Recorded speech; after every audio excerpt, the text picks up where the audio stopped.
Siddheshwari recording studio सैदसोपाही।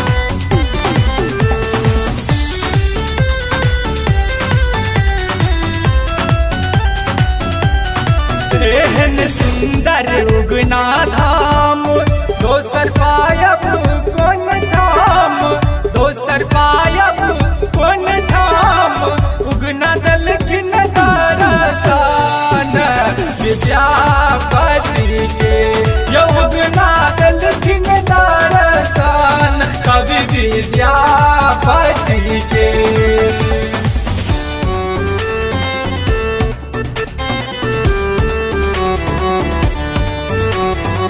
Siddheshwari recording studio सैदसोपाही।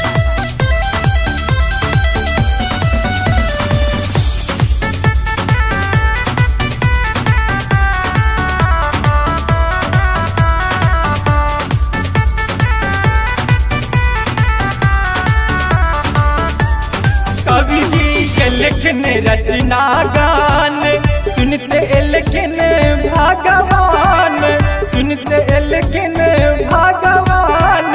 उगना नौकर बनी गेले विद्यापति के, ये उगना चाकर बनी गेले विद्यापति के।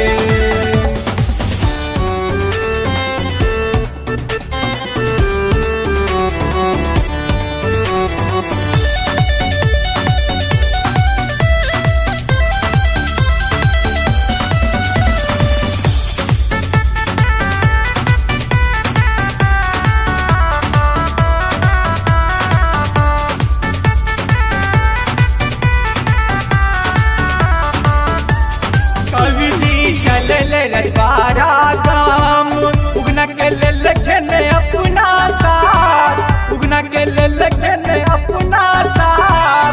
लगलन रास्ते में प्यास भवानीपुर में, लगलन रास्ते में प्यास भवानीपुर में।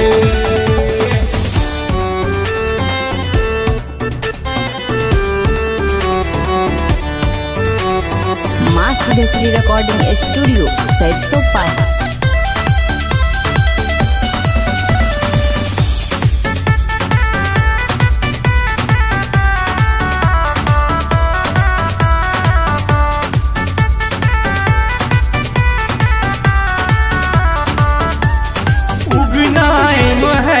मोहर तकल खन जल को तो नहीं देखल खन, जल को तो नहीं देखल खन। अपना जटा सगंगा बहोल भवानीपुर में, अपना जटा सगंगा बहोल भवानीपुर में।